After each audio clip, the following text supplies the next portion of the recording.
नमस्कार दोस्तों, पड़ताल दुनिया भर की में आपका स्वागत है। मैं भाषा और आज हम चर्चा करेंगे अपने इस कार्यक्रम में कि किस तरह से दुनिया की तस्वीर बदलना शुरू हुई है।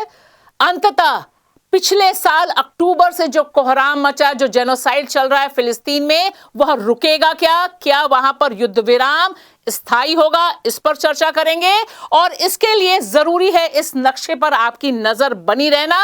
साथ ही साथ दूसरी बड़ी घटना है कि किस तरह से अमेरिका और चीन के बीच भारत के संबंधों में जो एक डायनेमिक चेंज आया है, उसकी वजह क्या है, इस पे हम चर्चा करेंगे प्रबीर पुरकायत के साथ।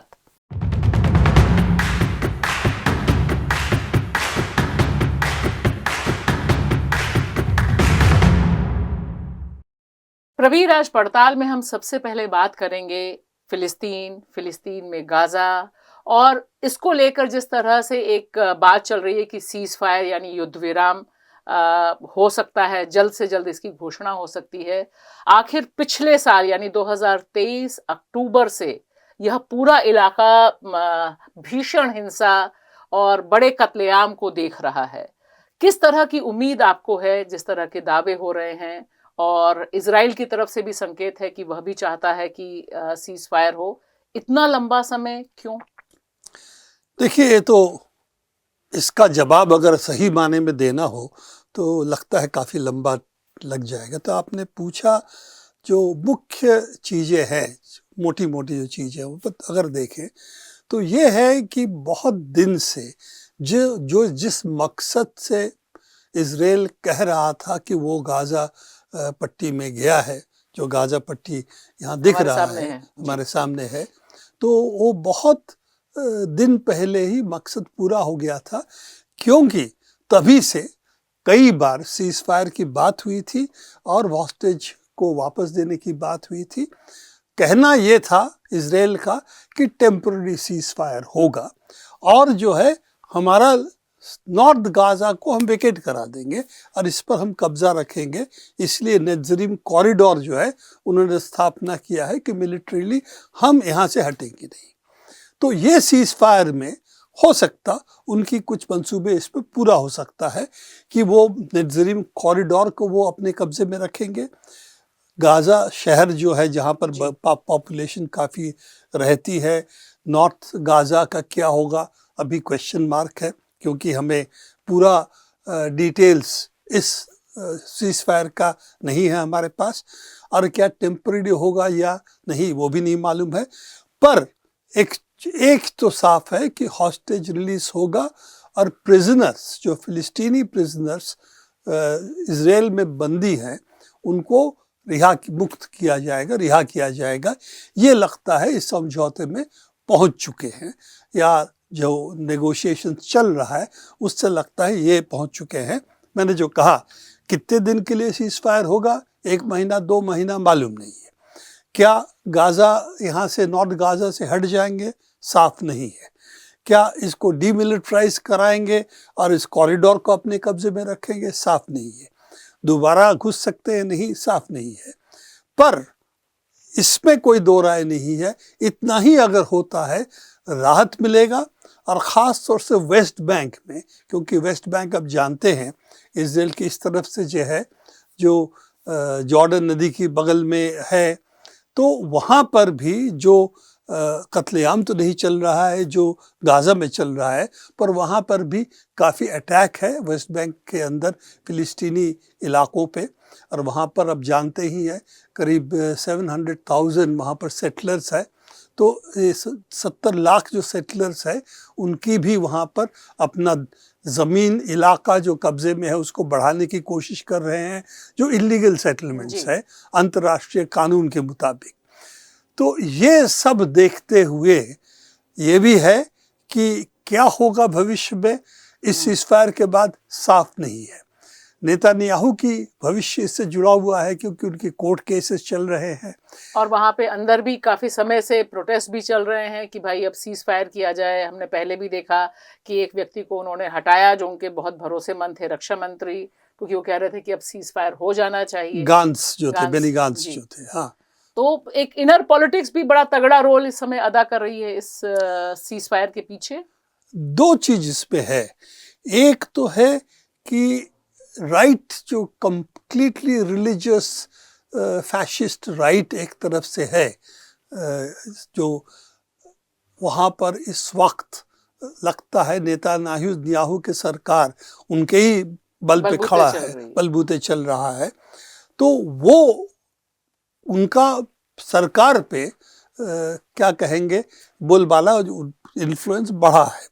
और नेतन्याहू एक हिसाब से उनकी बंदी है, राजनीतिक रूप से बंदी है, क्योंकि उनके बिना वो अभी जेल के बाहर रह नहीं पाएंगे।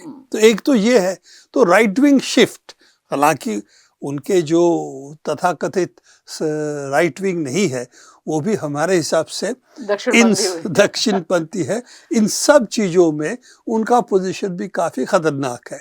तो एक तो वो है कि और एक राइट विंग शिफ्ट जो रिलीजियस राइट, जो लड़ाई चाहता है पर लड़ना नहीं चाहता है खुद, ठीक है ना, उनका तो एग्जेम्पशन है, मिलिट्री कंपलसरी है सबके लिए, उनके लिए नहीं है।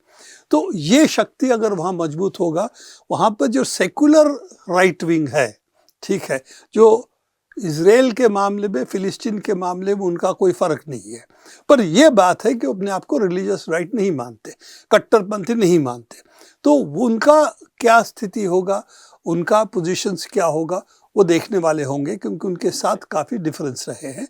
और ये जो आप जो कह रहे थे कि जंग के बारे में जो रवैया है, ये जंग से थक चुके हैं। वो जानते थे कि आपकी लड़ाई अगर हम इसलिए कर रहे हैं कि प्रिजनर रिलीज हो, प्रिजनर रिलीज 6 महीना 8 महीना पहले मिल सकता था। तो ये नेतन्याहू के इन कारतूतों से काफ़ी नाराज़ है, पर जंग के वक्त नहीं बोल रहे थे। तो वो विस्फोट क्या बाद में होगा नेतन्याहू के खिलाफ। क्योंकि यहाँ पर मैं एक चीज आपसे और जानना चाहूंगी कि अभी तक जो स्थिति है इजराइल में, उसमें यह भी बताया जा रहा है कि नेतन्याहू के लिए जंग बहुत जरूरी है, क्योंकि उनके खिलाफ जिस तरह के मामले हैं, तो बस इंतजार हो रहा है कि यह युद्ध रुक जाए और उसके बाद जो उनके खिलाफ मामले हैं उनकी सुनवाई वहाँ की अदालतों में, और अदालतें वहाँ पर भारत जैसी अदालतें नहीं बताई जाती हैं। तो क्या वह भी एक खेल है इस पूरे, या सीज फायर जो इतना लंबा समय लगा, या अभी भी सीज फायर को लेकर जो शंका है कि स्थायी होगी या अस्थायी होगी, टेम्पररी या परमानेंट? देखिए, उनकी जो कोर्ट है हमारे कोर्टों से भिन्न नहीं है। फिलिस्तीनियों के लिए वहाँ कोई जगह नहीं है, जो कि इजराइल के सिटीजन्स भी हैं पर फिलिस्तीनी मूल हैं, तो अरब से, जिनको अरब इजरायली कहा जाता है, उनकी भी कोई स्थान नहीं, खास स्थान नहीं है कोर्ट के सामने। तो वो तो छोड़ दीजिए, कोर्ट कितना अच्छा है बुरा है, पर नेतन्याहू करप्शन चार्ज में है, तो करप्शन तो कोर्ट में एक प्रॉब्लम होता है, उसको कैसे डिफेंड करेंगे? राजनीतिक रूप में, धार्मिक रूप में बहुत सारी चीज़ कह सकते हैं, करप्शन। तो ये नेतन्याहू की जो कहेंगे कमज़ोरी जो है ये है, और उस कमज़ोर नस को पकड़ा हुआ है कोर्ट। पर जब तक जंग चल रहा था कुछ नहीं किया, अब जो है केसेस शुरू हो गया है, क्योंकि कहा कि और कितना वेट करेंगे, केसेस शुरू हो गया है। तो एक तो नेतन्याहू का कोalition जिसके जरिए इस वक्त तो पावर में है, कितना स्थायी होगा वो देखने वाली बात जो आप कह रहे हैं। दूसरा सवाल आपका क्या था? कि इसीलिए युद्ध इतना लंबा नेतन्याहू ने चलाया, क्योंकि उनके जो सेकंड पर्सन थे उन्होंने तो कहा ही था 2 महीने पहले कि अब युद्ध विराम हो जाना चाहिए। बेनी गांट्ज की जो बात हो रही थी, देखिए सबसे बड़ी जो वहाँ पर सवाल इस वक्त है कि इस तरह अगर हम एक, जितने हमारे यहाँ फिलिस्तीनी हैं वेस्ट बैंक से लेकर गाज़ा पर, सबको अगर दबा के हम एक इस तरह के एक सरकार चलाएंगे, जिसको आम भाषा में कहेंगे एक सेक्टेरियन सरकार है, एक पक्ष की है, जिसको साउथ अफ्रीका में जो नस्लवादी लोग चलाते थे, वाइट सेटलर पॉपुलेशन चलाते थे, उस तरह का सरकार है, क्या आज के मॉडर्न युग में चल सकता है? नहीं।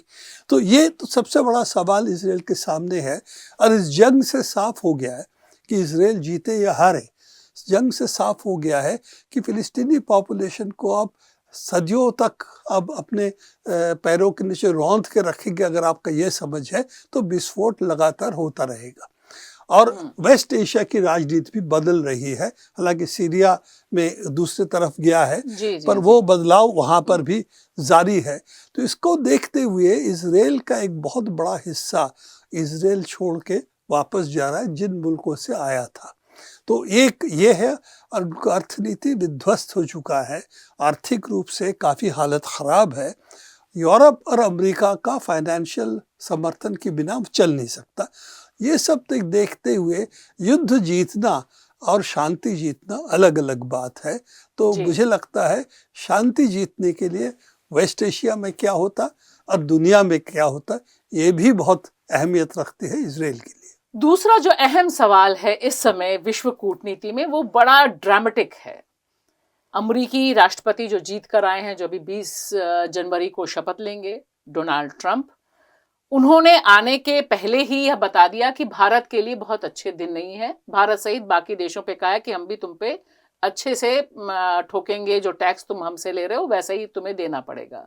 और दूसरी तरफ दिखाई दे रहा है कि भारत के चीन से जो संबंध हैं वह लगातार सुधर रहे हैं, नॉर्मलाइज किया जा रहा है। मानसरोवर को लेकर खबरें हैं कि अब सब कुछ हो सकता है।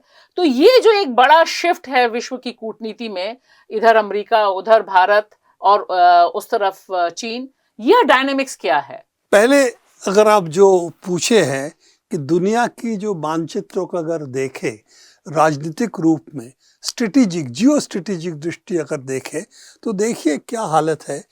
यहाँ है आपको नेटो, खास तौर से इसको नॉर्थ अगर माने तो नॉर्थ अटलांटिक जो है ये हिस्सा पड़ता है। इससे आप कहाँ पर लोगों पे कब्जा रखना चाहते हैं, इन जगहों पे, और इस साउथ अमेरिका, अफ्रीका और ख़ास तौर से यूरोप, ये है नेटो अलायंस। नेटो किसकी अलायंस है? यहाँ पर यूरोपियन देशों की, और यहाँ पर अमेरिका है, यहाँ पर कनाडा। तो ये है नेटो। ऑस्ट्रेलिया उसमें तो पिछले दरवाजे से घुस रहे हैं, ये रहा है।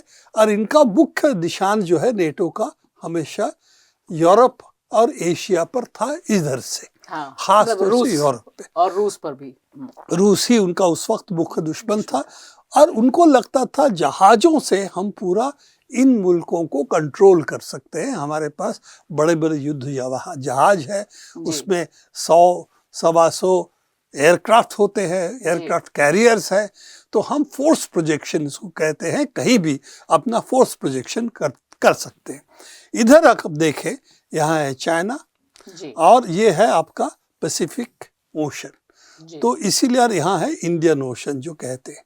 तो इनका रहा है कि इंडो पैसिफिक, इससे हम इधर तो रहा ही, अफ्रीका भी रहा, और इधर साउथ ईस्ट एशिया को हम कंट्रोल करेंगे, ये इनका मकसद रहा है।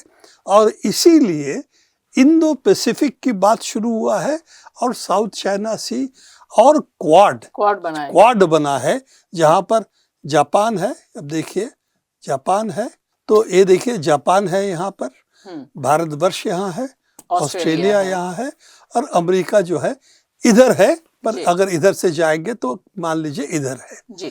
तो इन 4 देशों से इनका इरादा ही है साउथ ईस्ट एशिया को कंट्रोल करेंगे, और इसके जरिए एक क्वाड अगर होगा तो चाइना के ऊपर कंट्रोल करेंगे, क्योंकि चीन का खेल, आर्थिक अर्थनैतिक खेल अगर है तो साउथ ईस्ट एशिया से जुड़ा हुआ है। इंडिया तो है ही इसमें। तो यहाँ पर खेल इनका ही था, जो role Europe, western Europe play कर रहा है। इंडिया, जापान, ऑस्ट्रेलिया तो खैर छोटा मुल्क है। तो इसीलिए ये जो क्वाड का नक्शा है ये अपने आप में खासा दिलचस्प है। हमने नेटो देखा कि नेटो से किस तरह से उस तरफ की दुनिया पे कंट्रोल, और क्वाड एक जो मिशन है अमेरिका का, ये आप देख ही सकते हैं क्वाड का मिशन क्या है। जो यहाँ पर है उससे साफ है कि साउथ ईस्ट एशिया पे, ये जो साउथ ईस्ट एशिया है इस पर कंट्रोल रखना एक मुख्य मकसद है। यहाँ जापान है और एक स्तंभ है, यहाँ पर रशिया भी है, चाइना भी है, ठीक है ना। तो चीन और रशिया, इन दोनों के खिलाफ इनका तो जंग है एक हिसाब से, और आर्थिक जंग तो लगातार चल ही रहा है। क्वाड में सवाल आता है कंपटीशन किसके बीच में है। साउथ ईस्ट एशिया, उसकी इकोनॉमी इस वक्त काफ़ी वाइब्रेंट इकोनॉमी है, काफ़ी वहाँ पर उत्पादन बढ़ रहा है, इकोनॉमिक भार उनका बढ़ रहा है, कंज्यूमर के हिसाब से भी सबसे बड़ा चंक यहीं पर है। तो वहाँ पर चीन और इनके संबंध अगर मजबूत होंगे और अमेरिका यहाँ से हट जाएगा तो उनको लगता है चीन को खुला दरवाज़ा मिल जाएगा। तो इसीलिए फिलीपींस के ज़रिए, दूसरे मुल्कों के ज़रिए वो कोशिश कर रहे हैं। साउथ चाइना सी में छोटे छोटे द्वीप है, किसके पास है, झगड़ा चलता रहता है, ठीक है ना।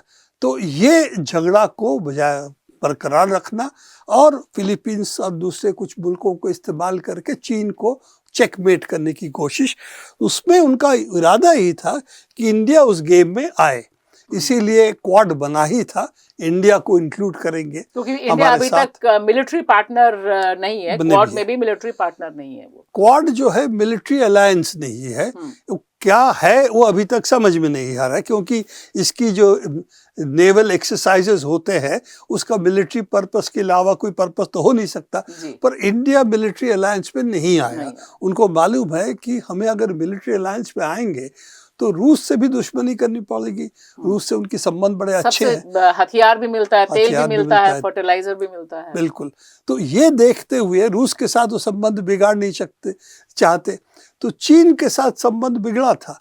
पर हकीकत जो अभी दिख रहा है कि इकोनॉमिक टाइज इंडिया और चीन में इतने सारे चीज़ों के बावजूद भी ऐसा है कि चीन के बिना हमारे एक बहुत बड़ा इंडस्ट्रियल सेक्शन अच्छी तरह चल नहीं पाएगा। तो ये बड़ा एक ट्विस्ट है, क्योंकि 2024 जब शुरू हुआ, या यूं कहें कि 2023 जब जा रहा था, तब पूरा माहौल चीन के खिलाफ था।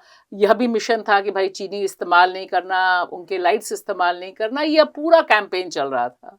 और वहीं दूसरी तरफ जो ट्विस्ट और टर्न दिखाई देता है वो अमेरिका को लेकर, क्योंकि भारत में तो बहुत से भक्तों ने हवन किया था कि ट्रंप आ जाएंगे तो हमारे अच्छे दिन आ जाएंगे, लेकिन अभी दिखाई दे रहा है, आज सब जगह हेडलाइंस हैं कि ट्रंप ने कहा है कि भाई भारत को हम छोड़ेंगे नहीं। वीजा को लेकर ही नहीं, मतलब जो इकोनॉमिक आदान प्रदान है उसको लेकर बात। देखिए, लोगों को समझ में जो नहीं रहा है कि अमेरिका वो अमेरिका नहीं है जो कि दूसरा विश्व युद्ध के बाद निकला था।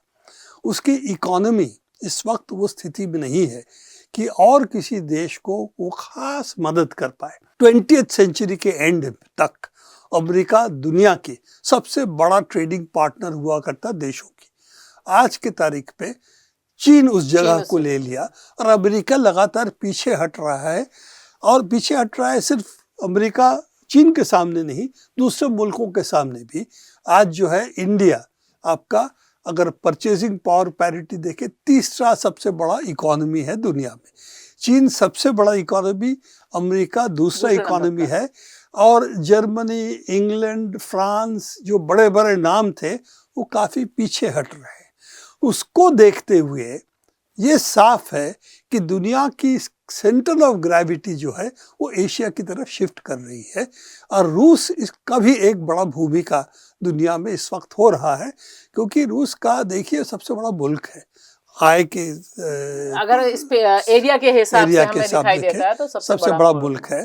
और उसमें प्राकृतिक भंडार है, वहाँ पर सिर्फ गेहूँ हमारे लिए, फर्टिलाइज़र वहाँ से आता है, बहुत सारे ऐसे मिनरल्स है जो रूस से आता है, वहाँ पर कोयला भी है, अबरक है, तेल है, सबसे बड़ी बात है तेल है, नेचुरल गैस है। तो हमारे पास सामरिक हथियार रूस से आता है, ये सब भी आता है। अब जानते हैं कि अगर रूस का तेल हमारे पास नहीं आता तो अंबानी की जो रिफाइनरी है उसको और काफ़ी महंगा तेल खरीदना पड़ता। और एक बहुत बड़ा हिस्सा हमारा तेल हमने बेचा है रूस के तेल को लेके, रिफाइन करके, रिफाइंड पेट्रोलियम। और इसीलिए रूस यूक्रेन वॉर के युद्ध जो चल रहा है उसमें हमने अमेरिका की बात नहीं मानी, रूस से हमने अपने आर्थिक रिश्ते रखे और हम तेल ले रहे हैं। हमें सामरिक सामान मिलता है और इसके साथ साथ तेल, फर्टिलाइज़र, आपने जो कहा कोयला भी मिलता है। तो ये सब चीज़ें वहाँ से हमारे पास आता है। तो साफ है कि हमारा इंटरेस्ट, इकोनॉमिक इंटरेस्ट इसमें है। चीन के साथ, वो चीन हमारा, अमेरिका या चाइना, यही दो हमारे सबसे बड़े ट्रेडिंग पार्टनर्स है। तो भविष्य ही बताता है कि चीन जो है इसमें ज़्यादा अहमियत रखता है, और उसके बिना हमारी इंडस्ट्रीज बहुत सारे हैं जो अच्छी तरह चल नहीं सकते। तो हमारे उद्योगपतियों को भी तो चीन से रिश्ते जरूरी हैं कि नॉर्मल हो। बिल्कुल, क्योंकि वही मैंने कहा कि हमें जो इंडस्ट्रियल गुड्स हमारे और इंडस्ट्रीज के लिए चाहिए, मान लीजिए आप मोटर गाड़ियाँ बनाते हैं, मान लीजिए आप स्कूटर या 3 व्हीलर्स बनाते हैं, उसका भी कुछ चीज़ें चीन से आता है। तो चिप आता है, बजाज ने बहुत पहले ही कहा था, चिप्स की बात ही ना करें हम, राहुल बजाज ने कहा था जो कुछ चीज़ें हैं वो बहुत बड़ा पैसा नहीं लगता उसके लिए, पर कुछ चीज़ें हैं चीन से लाना ज़रूरी है हमारे लिए, उस तरह की चीज़ हम बनाते नहीं हैं। तो देखिए दुनिया में ट्रेड इसीलिए होता है, कुछ चीज़ें कुछ लोग बनाते हैं, कुछ चीज़ें और लोग बनाते हैं। तो चीन एक इंडस्ट्रियल इतना बड़ा इकोनॉमी है, इंडिया भी बड़ा इकोनॉमी, पर चीन के लगभग मुकाबले में इतना बड़ा नहीं है इस वक्त। तो अगर हमें बढ़ना है, अगर हमें चीन से बैर रखना है, तो हमारे इंडस्ट्री को जितना बढ़ाना पड़ेगा उसमें बहुत बड़ा रुकावट आएगी, क्योंकि और किसी आसानी से वो सप्लाई नहीं कर पाएगा और उतना सस्ता भी नहीं होगा। इसको तो देखते शायद हुए ये बड़ा सबक है तमाम लोगों के लिए कि जो आर्थिक हित हैं वो किस तरह से विश्व कूटनीति में दो देशों के रिश्तों में गाइडिंग फोर्स होते हैं, प्ले करते हैं। साफ है। और यहाँ है इकोनॉमिक फोर्सेस जो है, हमें हमारे हित में यही है कि हम सबसे दोस्ती बनाए रखें, दुश्मनी ना करें। अमेरिका का सिचुएशन कुछ अलग है, उनका अपना इंडस्ट्री जो है इस वक्त कंपटीशन नहीं कर पा रहे हैं। उनके लिए यही है कि हम लोगों को डरा के धमका के उनसे कुछ पैसा वसूल कर ले। पुराने ज़माने में होता था ना जी। जो सबसे बड़ा गुंडा है वो पैसा दूसरों से वसूल करता था। तो अमेरिका उस दर्जे में पहुंच रहा है, कैसे दूसरे मुल्कों से हम टैक्स ले सकते हैं ताकि हमें हमारा जो है स्टैंडर्ड ऑफ लिविंग बरकरार रखे, क्योंकि हमारे बिना दुनिया चलेगी नहीं। हम डॉलर को कंट्रोल करते हैं और हमारे पास डंडा है, चाहे वो डंडा इतना बड़ा नहीं है जो सोचते हैं, जैसे ट्रम्प सोचते हैं, पर डंडा है हमारे पर। हम आपको तहस नहस करने की क्षमता रखते हैं।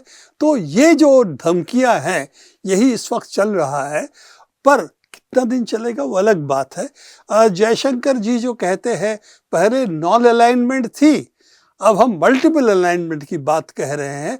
हकीकत तो यही है, सबसे दोस्ती रखना ये भी नॉन अलाइनमेंट का एक पहलू था, पर उसके साथ साथ ये भी था कि दुनिया में जो जायज़ चीज़ें हैं, ख़ास तौर से कॉलोनियल देशों के खिलाफ, कॉलोनीज़ के जो नेशनल लिबरेशन स्ट्रगल उसको मदद करना, उसका पक्ष लेना, वो पहलू हमने ख़त्म कर दी। पर एक हिसाब से कॉलोनियलिज्म भी ख़त्म ही हो रहा है। अफ्रीका में बचा कुचा है, फ्रांस के कुछ अभी भी नियो कॉलोनीज थे, वो इस वक्त बगावत के मूड में है, साफ है। तो दुनिया बदल रही है। इस बदलाव में नॉन अलाइनमेंट, मल्टीपल अलाइनमेंट जो भी कहें बराबर ही है एक हिसाब से, वो फिर दिखाई पड़ रहा है। ऑब्जेक्टिव सिचुएशन ये है, अब चाहे भी डोनाल्ड ट्रंप के साथ मोदी जी जो भी कहे, मेरा बेस्ट फ्रेंड है, डोनाल्ड हमारा दोस्त है, डोनाल्ड ट्रंप किसी का नहीं है, अपना देश का ही होगा वो। और अगर भारतवर्ष पे राज करना है तो आपको भारतवर्ष का हित में ही काम करना पड़ेगा। जो वो हित है, जिस रास्ता दिखाता है, वो एक आपके लिए एक क्या कहेंगे लिमिटिंग है कि आप कहाँ किधर जा सकते हो। अगर उससे ज्यादा भटक गए तो आप ज्यादा दूर जा नहीं पाओगे। वही इस समय तो सीन वही दिखाई दे रहा है। वो तो सीन। बहुत बहुत शुक्रिया प्रबीर।